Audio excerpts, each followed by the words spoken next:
قرآن پاک میں اللہ سبحانہ تعالیٰ فرماتے ہیں خلق الموت والحیات لیبلوکم ایکم احسن عملا، اس نے موت اور زندگی کو تخلیق کیا تاکہ تمہیں آزما کر دیکھے کہ تم میں اچھے کام کون کرتا ہے. ایکم احسن عملا، کہ تم میں احسن عمل، خوبصورت کام کس کے ہیں. سوال یہ پیدا ہوتا ہے کہ احسن عمل یا اچھا کام کون سا کام ہے؟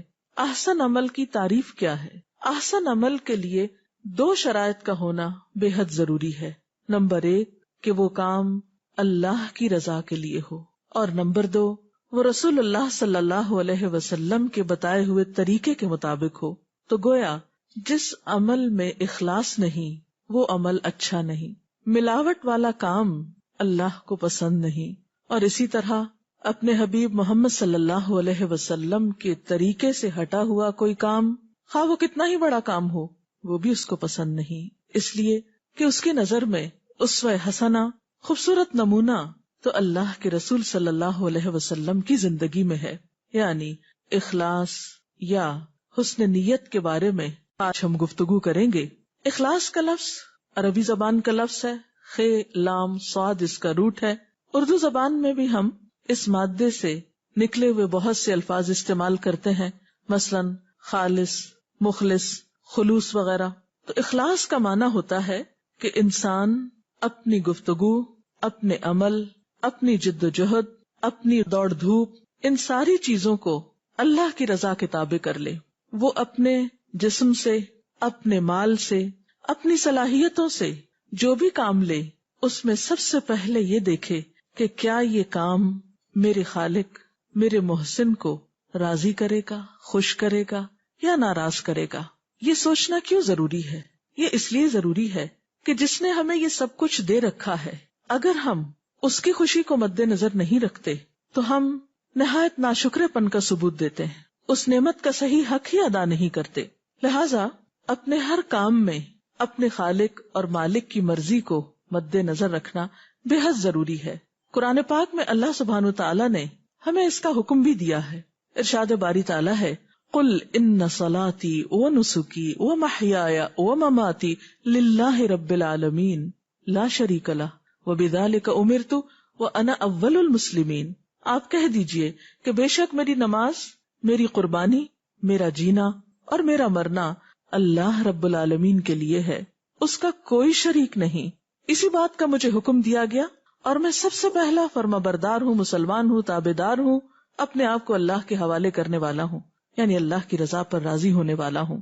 تو گویا خواہ ہماری جسمانی عبادات ہوں جیسے نماز، یا مالی عبادات ہوں جیسے قربانی، یا ہماری زندگی ہو، جینے کے سامان ہو، محیایا، یا موت کے سامان ہو، مماتی، یہ سب کچھ اللہ کی مرضی کے مطابق ہونا چاہیے.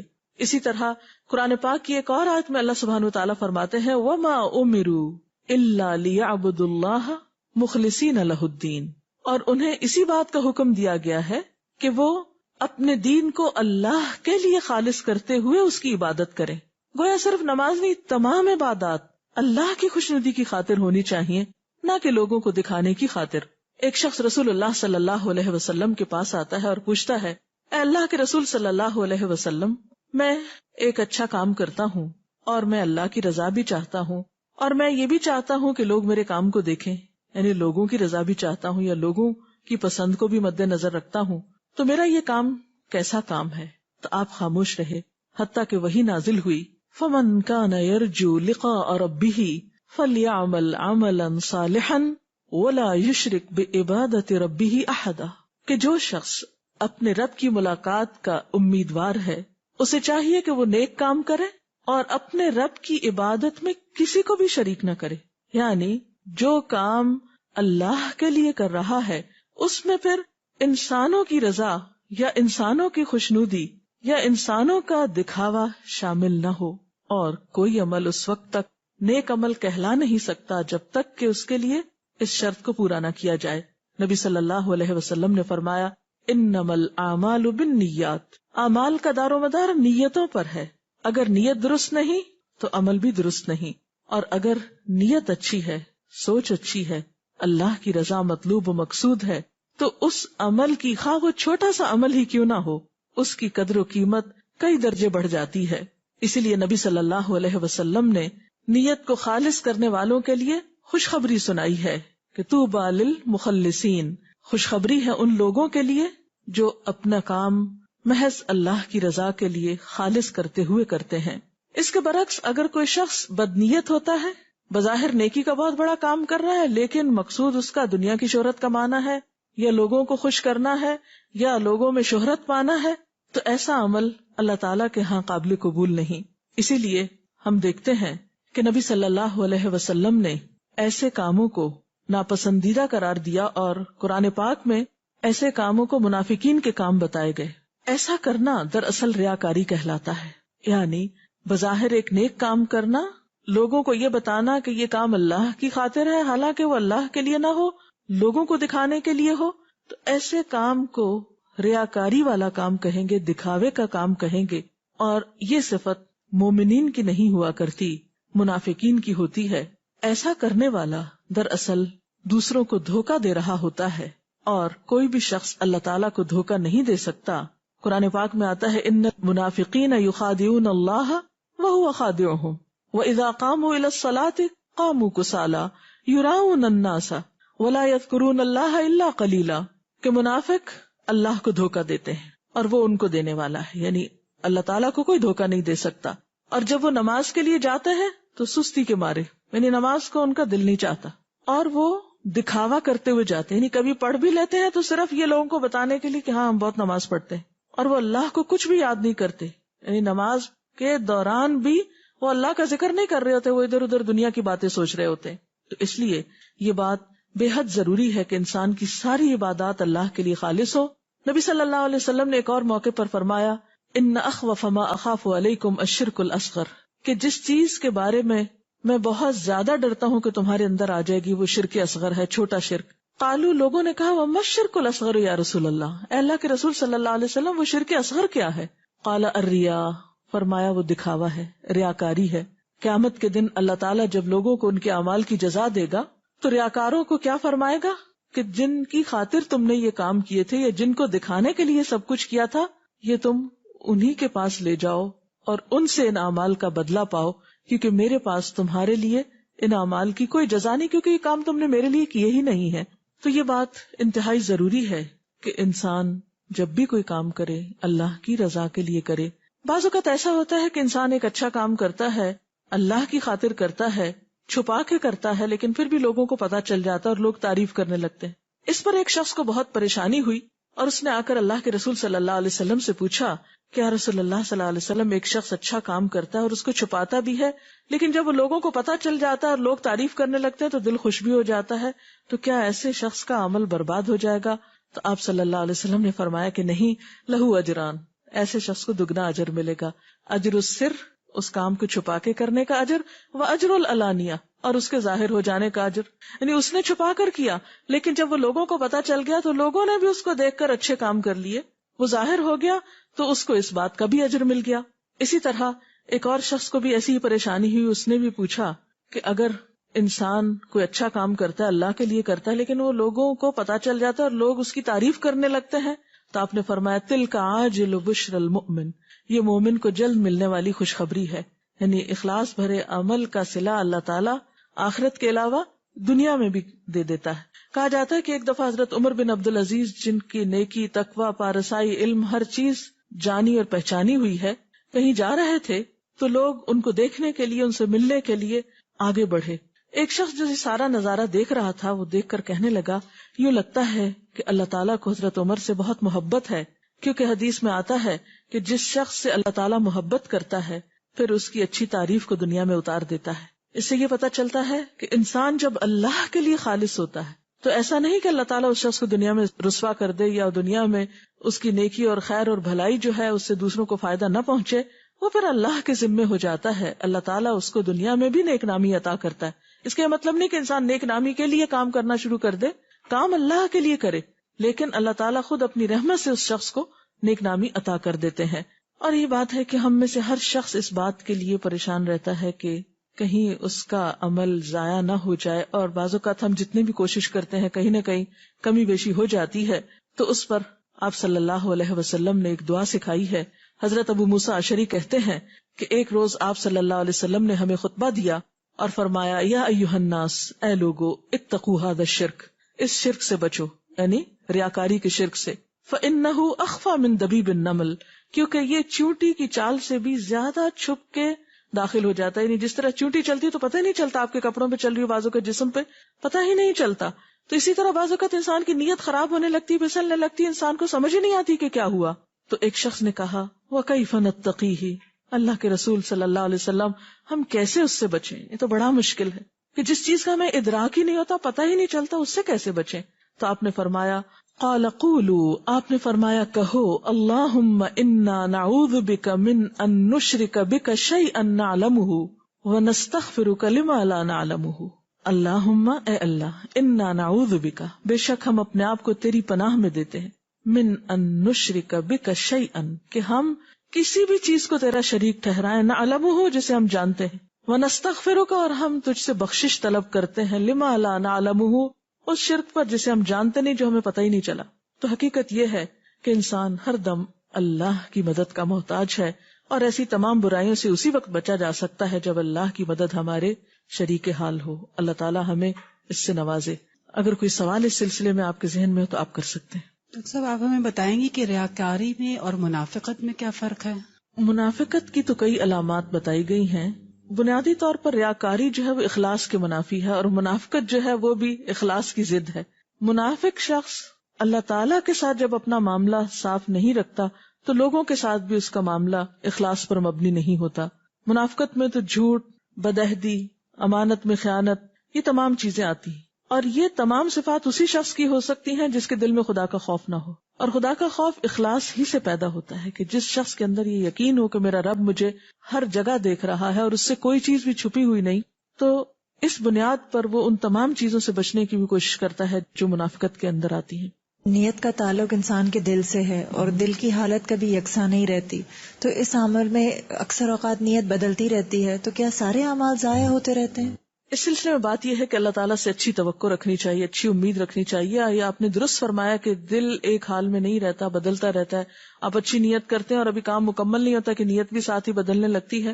تو ایسی صورت میں مایوس ہونے سے بچیں اور اللہ تعالیٰ سے خیر کی توقع رکھیں، اور جو ہی احساس ہو کہ نیت میں کچھ فرق آنے لگا ہے پھر پلٹ آئیں.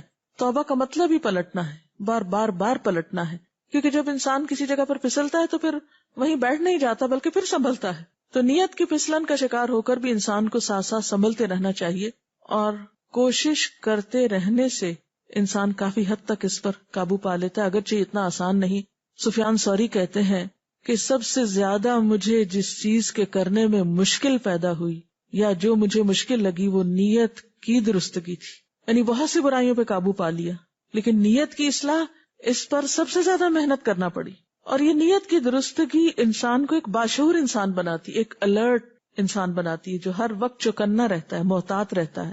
ضرورت مند لوگوں میں اگر غیر مسلم آ جائیں تو کیا اس میں بھی ہمیں اللہ کی رضا کا خیال رکھنا چاہیے اور اپنی نیت خالص رکھنی چاہیے؟ جی ہاں، انسان نیکی خواہ کسی مسلمان کے ساتھ کرے یا غیر مسلم کے ساتھ کرے، کسی انسان کے ساتھ کرے یا جانور کے ساتھ کرے، اپنے کے ساتھ کرے یا پرائے کے ساتھ کرے، دوست کے ساتھ کرے یا دشمن کے ساتھ کرے، بھلائی کسی کے ساتھ بھی جب انسان کرتا ہے تو اس بھلائی کو اللہ کی خاطر کرنا چاہیے، کسی انسان پر احسان جتانے کے لیے نہیں، کیونکہ احسان جتانا نیکی کو ضائع کر دیتا ہے. قرآن پاک میں اللہ تعالیٰ فرماتے ہیں لا تبطلوا صدقاتکم بالمن والاذی، احسان جتا کر، اذیت دے کر اپنے صدقات کو ضائع نہ کرو. تو احسان جتانا یعنی نیکی کرنے کے بعد بار بار احساس دلانا کہ میں نے تمہارے ساتھ بہت کچھ کیا ہے، اس سے نیکی ضائع ہو جاتی ہے. کسی کے ساتھ بھی بھلا کریں، اللہ ہی کی خاطر کریں، اس کی جزا کی توقع اسی سے رکھیں. ڈاکٹر صاحبہ، مجھے پوچھنا تھا کہ اگر کسی کو سکھانے کے لیے نیکی کی جائے تو اس میں پھر کس طرح اپنی نیت پہ کنٹرول کیا جائے؟ یعنی صدقہ کی ترغیب دینا ہے تو اس کے سامنے ہم کرتے ہیں. اب دیکھیے کہ نیت پر کنٹرول چھپی ہوئی نیکیوں میں آسان ہوتا ہے، لیکن جو کام ظاہراً کیے جاتے ہیں ان میں مشکل ہوتا ہے. اور یہ بھی ایک ضرورت ہوتی ہے کہ انسان کو بعض کام ظاہراً کرنے پڑتے ہیں. ہر کام تو آپ چھپ کے نہیں کر سکتے، آپ کسی غار میں جا کے چھپ نہیں سکتے، آپ کو دنیا میں رہنا ہے، لوگوں کے ساتھ معاملہ کرنا ہے. تو ایسی صورت میں انسان حتی الوسع اپنے آپ کو یاد دہانی کراتا رہے، قرآن پاک میں اللہ تعالیٰ فرماتے ہیں ان تبدوا الصدقات فنعما ہی، اگر تم دکھا کے بھی صدقہ دو تو وہ کتنا اچھا ہے. دکھانے سے مراد ریاکاری کر کے نہیں، مطلب ظاہراً بھی دو تو، کیونکہ آپ کو دیکھ کے اور لوگوں کو بھی خیال آئے گا اور بھی سیکھیں گے، لیکن اس میں پھر انسان تجدید نیت کرتا رہے. اگر اپنے اعمال کے بارے میں ریاکاری کا خیال بہت آئے یا اپنے منافق ہونے کا وسوسہ بہت تنگ کرے تو کیا کرنا چاہیے؟ اس وسوسے کو جھٹک دینا چاہیے، کیونکہ ایسی منفی سوچیں انسان کو عمل سے دور کر دیتی ہیں. کسی بھی غلط کام کا احساس اس حد تک تو اچھا ہے کہ انسان اپنی اصلاح کر لے، لیکن اگر کوئی بھی خیال انسان کو عمل سے دور کر دے، عمل سے روک دے، تو وہ خیال پھر انسان کے لیے ایک وبال جان ہے. اس سے پناہ مانگنی چاہیے. اگر نماز میں اکثر خیالات آتے ہیں، منفی سوچ آ جاتی ہیں، تو نماز تو فاسد نہیں ہوتی ہے ہماری سے؟ یعنی نماز کے دوران اگر انسان کو وسوسے آئیں تو کیا نماز فاسد ہو جاتی؟ یہ ہے سوال آپ کا. نہیں، ان خیالات پر انسان کی پکڑ نہیں ہے جن پر انسان کا اختیار نہیں ہے.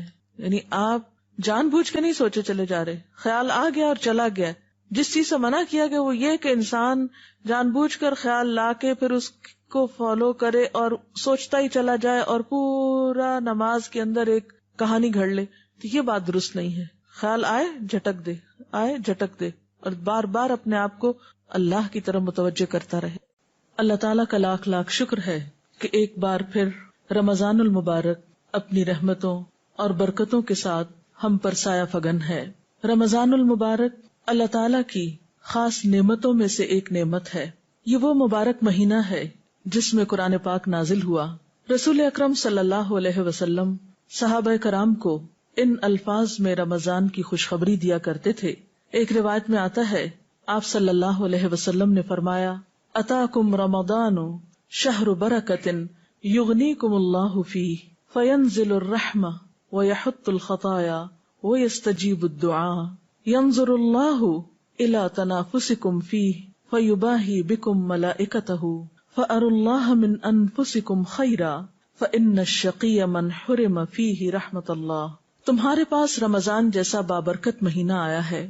اللہ تعالیٰ اس مہینے میں تمہیں اپنی رحمت سے ڈھانپ لیتا ہے، تمہاری بخشش فرماتا ہے، تمہاری دعاؤں کو قبول فرماتا ہے، تمہارے ذوق و شوق کو دیکھتا ہے اور تمہاری وجہ سے فرشتوں پر فخر فرماتا ہے.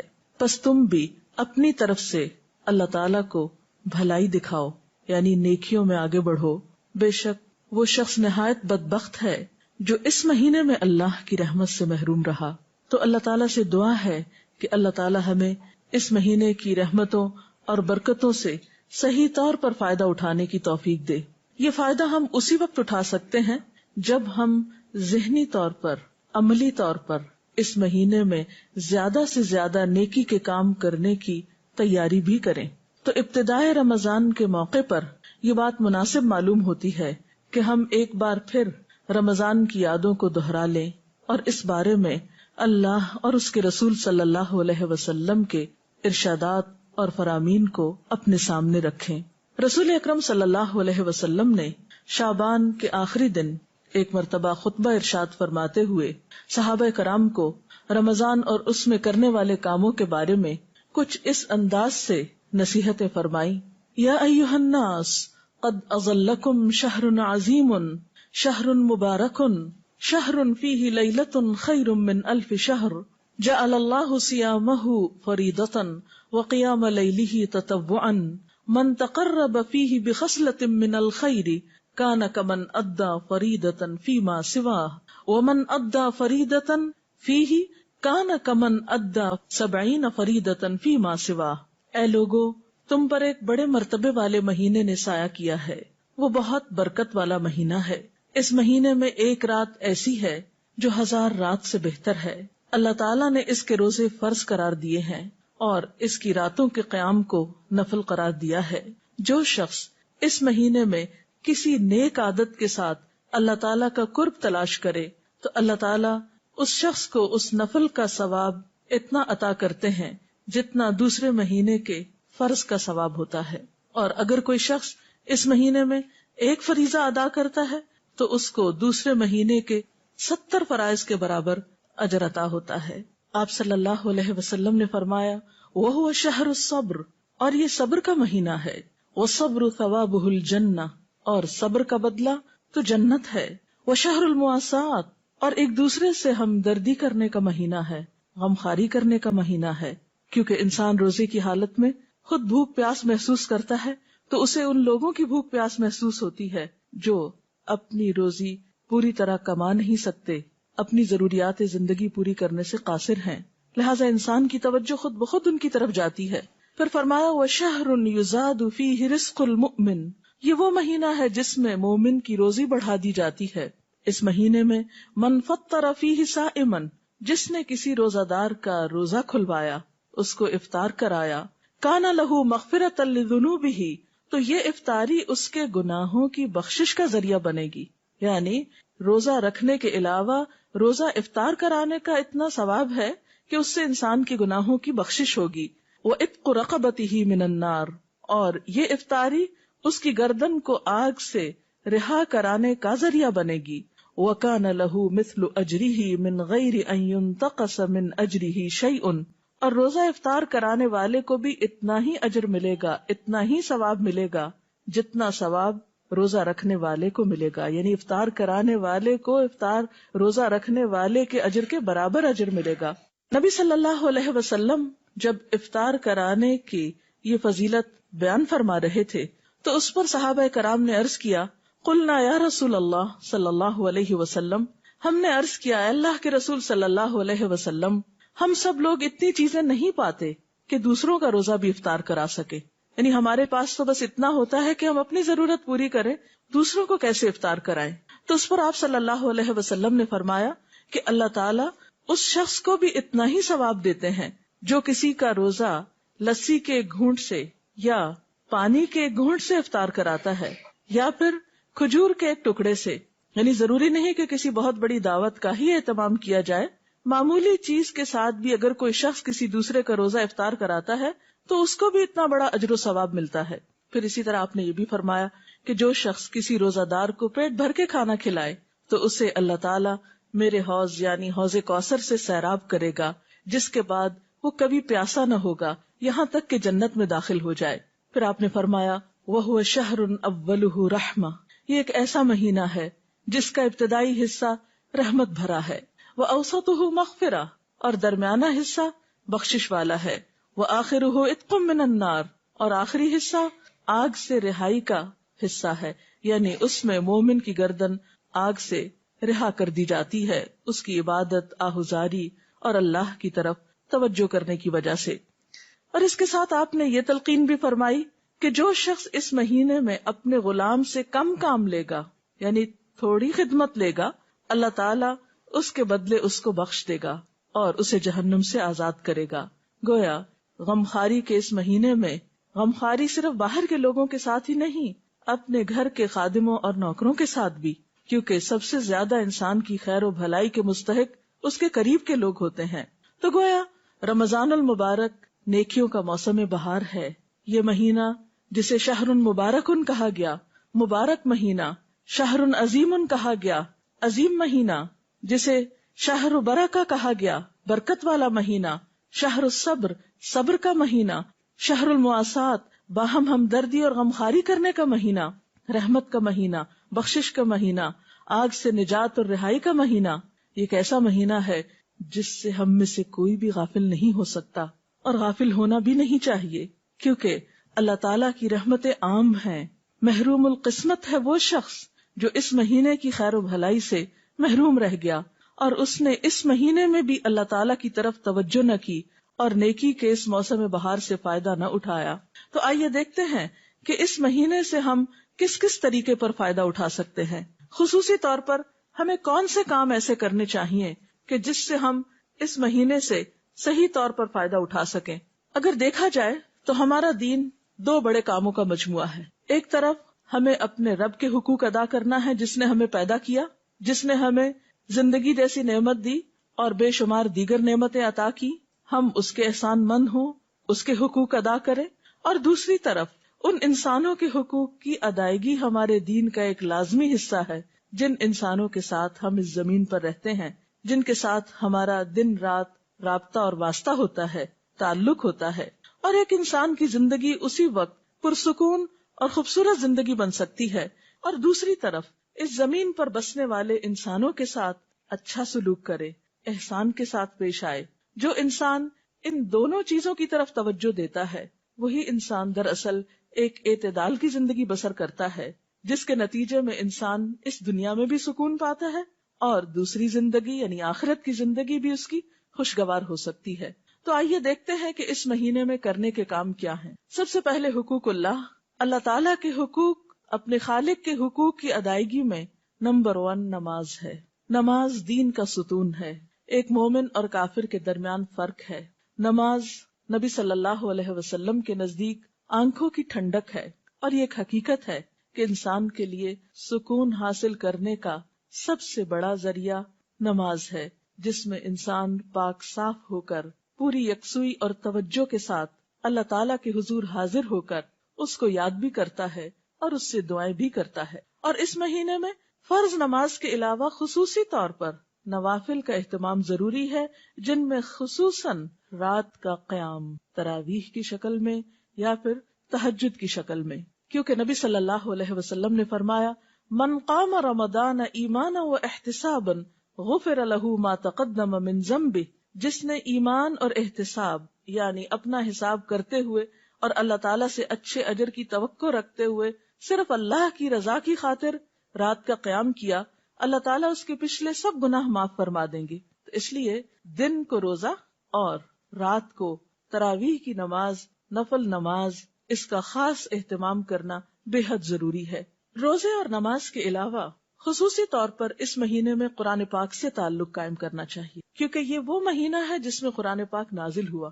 شہر رمضان الذی انزل فیہ القرآن، رمضان وہ مہینہ ہے جس میں قرآن پاک اتارا گیا ہے، لہذا قرآن پاک سے مختلف طریقے پر آپ تعلق قائم کر سکتے ہیں. مثلاً تلاوت کے ذریعے، رات کو تراویح میں سن کر، یعنی آپ ایسی جگہ پر تراویح پڑھیں جہاں کوئی اچھا قاری خوبصورت انداز میں قرات کرتا ہو، یعنی خود تلاوت کے علاوہ قرآن کا سننا بھی ایک عبادت ہے، اور خصوصاً نماز کے اندر اس کا پڑھنا اور سننا عام قرات سے زیادہ اجر و ثواب کا باعث ہے، کیونکہ قیامت کے دن قرآن پاک انسان کے حق میں سفارش کرے گا اور کہے گا کہ اللہ اس نے مجھے قیام کی حالت میں پڑھا. پھر اسی طرح قرآن پاک چونکہ ہدایت کی کتاب ہے، اس لیے تلاوت اجر کی خاطر اور ثواب کی خاطر کرنے کے علاوہ، برکت کی خاطر کرنے کے علاوہ اس کا سمجھنا بہت ضروری ہے. اللہ سبحانہ وتعالیٰ فرماتے کتاب انزلناہ مبارک لیدبروا آیاتہ، یہ ایک کتاب ہے جسے ہم نے اتارا ہے تاکہ لوگ اس کی آیات میں غور و فکر کریں، ولیتذکر اولو الالباب، اور تاکہ عقل مند لوگ اس سے سبق حاصل کریں، نصیحت پکڑیں. ذالک الکتاب لا ریب فیہ ھدی للمتقین، یہ کتاب جس میں کوئی شک نہیں متقی لوگوں کی ہدایت کے لیے آئی ہے، یہ ایک گائیڈ بک ہے. لہٰذا اس مہینے میں ہمیں قرآن پاک کو سمجھ کر پڑھنے کی بھی کوشش کرنی چاہیے، کیونکہ عبادت کا مہینہ ہے اور علم کا سیکھنا سکھانا بہترین عبادت ہے، کیونکہ ایک عالم کو عابد پر فضیلت حاصل ہے. تو روزے کی حالت میں جہاں آپ عبادات کی طرف توجہ دیتے ہیں، وہاں افضل ترین عبادت قرآن کے سیکھنے اور سکھانے کی طرف بھی توجہ کیجیے. نبی صلی اللہ علیہ وسلم نے فرمایا خیرکم من تعلم القرآن وعلمہ، تم میں بہترین ہیں وہ لوگ جو قرآن سیکھیں اور سکھائیں. لہٰذا جو لوگ قرآن جانتے ہیں، یعنی اس کا ترجمہ جانتے ہیں، اس کا مفہوم جانتے ہیں، وہ ایسی مجلسیں قائم کریں کہ جس میں دوسرے لوگوں تک قرآن کا پیغام پہنچا سکیں.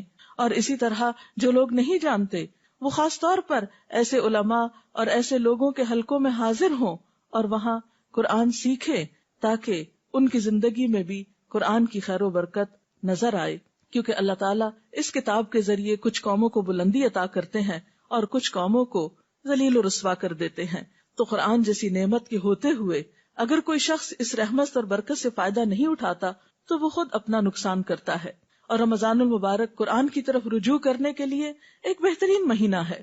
قرآن پاک کے ساتھ تعلق کے علاوہ خصوصی طور پر دعاؤں کا اہتمام کرنا چاہیے. روزے کی حالت میں دعا قبول ہوتی ہے، سحری کے وقت دعا قبول ہوتی ہے، افطار کے وقت دعا قبول ہوتی ہے. ایک حدیث کا مفہوم کچھ اس طرح ہے کہ افطار کے وقت کی دعا رد نہیں کی جاتی. اس لیے خصوصی طور پر گھروں میں خواتین اپنے بچوں کو، اہل خانہ سب کو افطار سے پہلے دعا کی طرف متوجہ کریں تاکہ ان برکت کے لمحات سے فائدہ اٹھایا جائے. اسی طرح قرآن پاک کی تلاوت کے بعد دعا قبول ہوتی ہے، جو عام دنوں کے مقابلے میں رمضان میں زیادہ کی جاتی ہے. پھر اسی طرح نمازوں کے بعد، نوافل کے بعد، یعنی بہت سارے مواقع آپ کو رمضان میں ایسے ملیں گے جو دعا کی قبولیت کے ہوں گے ان مواقع سے فائدہ اٹھائیے اور خوب خوب دعائیں کیجیے، اور اس میں اپنے لیے، اپنے اہل خانہ کے لیے، اپنے اہل وطن کے لیے، ملت اسلامیہ کے لیے اور دنیا بھر کے انسانوں کے لیے خوب خوب دعائیں کیجیے، کیونکہ جب انسان دوسروں کے لیے دعا کرتا ہے تو اللہ تعالیٰ اس شخص کے لیے فرشتہ مقرر کر دیتے ہیں جو آمین کہتا ہے اور ساتھ اس شخص کے لیے دعا کرتا ہے جو کسی دوسرے کے لیے دعا میں مشغول ہوتا ہے۔ اور ویسے بھی کسی کے لیے غائبانہ طور پر دعا کرنا جو ہے وہ بھی ایک قبولیت کا باعث بنتا ہے۔ پھر نماز، تلاوت، دعا، ان چیزوں کے علاوہ صدقہ خیرات کی طرف خاص طور پر توجہ دینے کی ضرورت ہے، اور خصوصاً اگر رمضان کے مہینے میں زکوٰۃ ادا کی جائے جو صاحب نصاب لوگ ہیں تو وہ عام مہینوں کے مقابلے میں اس مہینے میں ادائیگی کی وجہ سے زیادہ اجر و ثواب پا سکتے ہیں۔ اور یاد رکھیے کہ زکوٰۃ اسلام کے فرائض میں سے ایک اہم فریضہ ہے۔ حضرت ابوبکر صدیق رضی اللہ تعالیٰ عنہ نے ان لوگوں کے خلاف اعلان جنگ کیا جنہوں نے جو کلمہ پڑھتے تھے لیکن انہوں نے زکوٰۃ دینے سے انکار کیا تھا۔ قرآن پاک میں 82 مقامات پر نماز کے ساتھ زکوٰۃ کا ذکر بھی آیا ہے۔ یہ ایک اہم فریضہ ہے، اور یہ حقیقت ہے کہ اگر مالدار لوگ اپنے مال میں سے صحیح طور پر زکوٰۃ نکالیں تو اس ملک میں کوئی غریب نظر نہ آئے۔ یہ دوسروں کا حق ہے جو اللہ نے مالدار لوگوں کے مال کے اندر رکھ دیا ہے۔ اب ان کی آزمائش ہے کہ وہ اس حق کو حقداروں کی طرف لوٹاتے ہیں یا نہیں۔ بہرحال ان لوگوں کے لیے قرآن پاک میں سخت وعید بھی سنائی گئی کہ جو سونا چاندی جمع کرتے ہیں اور اسے اللہ کے راہ میں خرچ نہیں کرتے، لہذا اس مہینے میں اللہ تعالیٰ سے پچھلے گناہوں کی توبہ استغفار کرتے ہوئے خصوصیت کے ساتھ اپنے فرائض کی ادائیگی کی طرف توجہ دینا ضروری ہے۔ اور اسی طرح اگر حیثیت ہو، توفیق ہو، تو رمضان میں اگر عمرہ کیا جائے تو وہ بھی ایک بہترین نیکی ہے۔ نبی صلی اللہ علیہ وسلم نے رمضان کے عمرے کو اپنے ساتھ حج کے برابر قرار دیا، یعنی جیسے کوئی شخص نبی صلی اللہ علیہ وسلم کی ہمراہی میں حج ادا کر رہا ہو، یعنی اتنا اجر و ثواب کا کام بتایا۔ پھر اسی طرح آخری عشرے کو خصوصی طور پر عبادت میں گزاریے۔ نبی اکرم صلی اللہ علیہ وسلم رمضان میں جہاں عبادت کرتے یعنی پہلے 2 عشروں میں، وہاں خاص طور پر آخری عشرے میں خوب خوب عبادت کرتے، خود بھی جاگتے، اپنے اہل خانہ کو بھی جگاتے، کیونکہ اس آخری عشرے کی راتوں میں سے ایک رات میں لیلۃ القدر ہوتی، اور جیسا کہ قرآن پاک میں آتا ہے وَمَا أَدْرَاكَ مَا لَيْلَةُ الْقَدْرِ لَيْلَةُ الْقَدْرِ خَيْرٌ مِّنْ أَلْفِ شَهْرٍ، تم کیا جانو کہ یہ لیلۃ القدر کیا ہے، یہ 1000 راتوں سے بہتر ہے۔ لہٰذا اس رات کی خاص طور پر تلاش کرنی چاہیے، اس کا اہتمام کرنا چاہیے۔ اس رات میں جو بھی شخص اللہ سے ثواب کی امید رکھتے ہوئے قیام کرے گا، اللہ تعالیٰ اس کے پچھلے سارے گناہ معاف فرما دیں گے۔ اور اگر توفیق ہو تو آخری عشرے میں نبی صلی اللہ علیہ وسلم کی سنت پر عمل کرتے ہوئے اعتکاف کا اہتمام بھی کرنا چاہیے۔ اللہ تعالیٰ سے دعا ہے کہ وہ ہمیں بہترین نیکیوں کی توفیق دے اور اس رمضان کو ہماری بخشش کا ذریعہ بنا دے اور ہمیں پچھلے گناہوں کے کفارے کی توفیق عطا کر دے۔ اگر آپ میں سے کوئی آج کی اس ٹاک کے بارے میں، گفتگو کے بارے میں کوئی سوال کرنا چاہے تو یو آر ویلکم۔ جی ڈاکٹر صاحبہ، جیسا کہ ابھی آپ نے فرمایا کہ ہمارے دین میں 2 بنیادی چیزیں جو بہت اہم ہیں، وہ ان میں سے ایک حقوق اللہ اور دوسرا حقوق العباد، ان دونوں میں توازن کس طرح رکھا جا سکتا ہے؟ کیونکہ عام طور پہ دیکھا یہ گیا ہے کہ انسان ایک طرف ہو کے رہ جاتا ہے، اس کی طرف آپ کچھ وضاحت کریں گے؟ حقوق اللہ اور حقوق العباد میں توازن قائم کرنا بے حد ضروری ہے، کیونکہ اگر کوئی شخص اللہ تعالیٰ کے حقوق کو ضائع کرتا ہے، یعنی نماز روزے سے غفلت برتتا ہے اور صرف انسانوں کی خدمت کرتا ہے، تو یہ بھی کافی نہیں، کیونکہ جس کے ہم پر احسانات ہیں ہم نے اسی کا احسان نہیں مانا، تو دوسرے انسانوں پر احسان کرنا پھر کافی نہیں۔ اور کچھ لوگ ایسا ہیں کہ جو حقوق اللہ کی ادائیگی تو کرتے ہیں لیکن حقوق العباد سے غفلت اختیار کرتے ہیں۔ تو ان دونوں میں توازن کے لیے ٹائم مینجمنٹ کی بہت ضرورت ہے۔ اللہ تعالیٰ نے ہمارے اوپر بہت احسان فرمایا کہ ہماری عبادات کے اوقات مقرر کر دیے، مثلا نمازوں کے اوقات مقرر ہیں، روزے کے لیے 1 مہینہ مقرر ہے، حج کا وقت مقرر ہے۔ تو ہم دیکھتے ہیں کہ اللہ تعالیٰ نے اپنے حقوق تو بہت کم ہم پہ رکھے۔ دن میں 5 اوقات میں نماز جو پڑھنا ہوتی ہے وہ ان کے اوقات اس مناسب طریقے سے رکھے گئے ہیں کہ ہمارے لیے کچھ بھی بوجھ نہیں ہے۔ دن کا ایک بڑا حصہ صبح کا وقت کام کے لیے رکھا گیا، شام میں نمازوں کے اوقات قریب قریب ہیں، لیکن اس میں بھی ادائیگی کچھ مشکل نہیں۔ حقیقت یہ ہے کہ نماز انسان کو ایک اسٹرینتھ دیتی ہے، قوت دیتی ہے، اور اس کو مزید تیار کرتی ہے کہ وہ حقوق العباد کو اچھی طرح ادا کر سکے اور صرف اللہ کی رضا کے لیے ادا کرے۔ اور حقوق اللہ کی ادائیگی کے بعد انسان اپنے ذہن میں حقوق العباد کی فہرست رکھے، اس میں ان تمام افراد کی طرف توجہ رکھے جو اس کے دائرہ کار میں آتے ہیں، اور ان کے لیے بھی اوقات مقرر کرے۔ نبی صلی اللہ علیہ وسلم کی ایک اور حدیث سے ہمیں پتہ چلتا ہے کہ آپ صلی اللہ علیہ وسلم نے ہمیں اس بات کی تعلیم دی ہے کہ ہر انسان کے پاس کچھ گھڑیاں ایسی ہوں جن میں وہ اپنے رب سے بات کرے، کچھ گھڑیاں ایسی ہوں جن میں وہ انسانوں کے حقوق ادا کرے، کچھ گھڑیاں ایسی ہوں کہ جس میں وہ سیکھنے سکھانے کا کام کرے۔ تو بہرحال ہمیں ان دونوں طرف ایکولی توجہ دینا ہوگی اور ان کے اوقات کی پابندی کرنا ہوگی۔ ہر شخص اپنی سہولت کے مطابق ایک ٹائم ٹیبل بنا سکتا ہے۔ ڈاکٹر صاحب، روزے کے دو چیزیں بہت اہم ہیں، سحری کھانا اور افطار کرنا۔ ہم یہ دیکھتے ہیں کہ عموماً ہمارا ٹرینڈ جو ہے افطار کی طرف زیادہ جاتا ہے، اس کے اہتمام میں۔ کچھ سحری کی فضیلت کے بارے میں آپ ہمیں بتائیں گے؟ جی، یہ آپ نے درست فرمایا کہ عموماً ہمارے ہاں افطار کا تو بہت اہتمام کیا جاتا ہے، لیکن سحری کی طرف زیادہ توجہ نہیں دی جاتی۔ آپ نے فرمایا سحری کیا کرو، کیونکہ سحری کرنا بابرکت ہے، سحور میں برکت ہے۔ اور پھر ویسے بھی دیکھیے کہ سحری کے وقت دعائیں قبول ہوتی ہیں۔ اہل ایمان کی خصوصی صفت بتائی گئی، وَبِالْأَسْحَارِ هُمْ يَسْتَغْفِرُونَ۔ اس وقت انسان اگر سحری کی تیاری کے لیے اٹھتا ہے اور ساتھ ساتھ ذکر کرتا ہے، مثلاً آپ کھانا لگا رہے ہیں، آپ برتن اٹھا رہے ہیں، آپ تیاری کر رہے ہیں، کسی بھی طرح ساتھ ساتھ اللہ تعالیٰ کا ذکر بھی کر سکتے ہیں اور خصوصاً استغفار کر سکتے ہیں، تو وہ موقع اور وقت جو ہے وہ بہت بابرکت ہوتا ہے۔ اور سحری کے ساتھ جو روزہ رکھا جاتا ہے وہ کہیں زیادہ بہتر ہے بنسبت اس روزے کے جو بغیر سحری کے رکھا جائے۔ میرا سوال زکوٰۃ کے بارے میں تھا کہ رمضان میں زکوٰۃ جو ہم نکالتے ہیں اس کو رمضان کے مہینے میں حساب کر کے پورے سال میں رفتہ رفتہ اسپینڈ کر سکتے ہیں یا رمضان کے مہینے میں ہی پورا نکال دینی چاہیے؟ بنیادی طور پر تو آپ زکوٰۃ اس وقت نکالیں گے جب آپ کا سال پورا ہو جائے گا، یعنی ہجری کیلنڈر کے مطابق۔ مثلاً اگر آپ نے محرم میں کچھ سونا خریدا جو کہ نصاب کی حد کو پہنچتا تھا، تو اس صورت میں آپ کی زکوٰۃ اگلے سال محرم کی اس تاریخ کو ڈیو ہو جائے گی، یعنی آپ کو ادا کرنا ہوگی۔ اب ضروری نہیں کہ آپ رمضان تک 8-9 مہینے انتظار کریں اور زکوٰۃ روک کے بیٹھے رہیں، اور پھر آپ رمضان میں بھی پوری نہیں ادا کریں اور پھر سال بھر تھوڑی تھوڑی ادا کریں، تو یہ بات درست نہ ہوگی۔ اس سلسلے میں حکم یہ ہے کہ جب سال پورا ہو تو آپ زکوٰۃ نکال دیں، کیونکہ زکوٰۃ کا مال اگر آپ کے مال میں شامل ہوا تو آپ کے مال کو بھی نقصان پہنچا سکتا ہے۔ زکوٰۃ کی ادائیگی دراصل مال کی صفائی اور تطہیر کا ذریعہ ہے۔ اس کے لیے آپ ان ایڈوانس، یعنی مثلاً آپ کی اگر زکوٰۃ محرم میں ڈیو ہے اور آپ اگلے محرم تک سال میں پہلے ہی تھوڑی تھوڑی ادا کرتے رہیں، تو وہ زیادہ بہتر ہے بنسبت اس کے کہ آپ سال بھر گزر جائے اور لوگوں کا پیسہ آپ کے مال میں باقی رہے اور آپ رمضان کا انتظار کرتے رہیں، تو صورت میں یہ درست نہ ہوگا۔ ہاں یہ ہے کہ آپ رمضان میں ان ایڈوانس زکوٰۃ دے دیں اور محرم میں جب آپ کی ڈیو ہو تو اس وقت تک آپ اپنے فریضے سے فارغ ہو چکے ہوں، تو ایسا کیا جا سکتا۔ وآخر دعوانا ان الحمد للہ رب العالمین۔ سبحانک اللہم وبحمدک، نشہد ان لا الہ الا انت، نستغفرک ونتوب الیک۔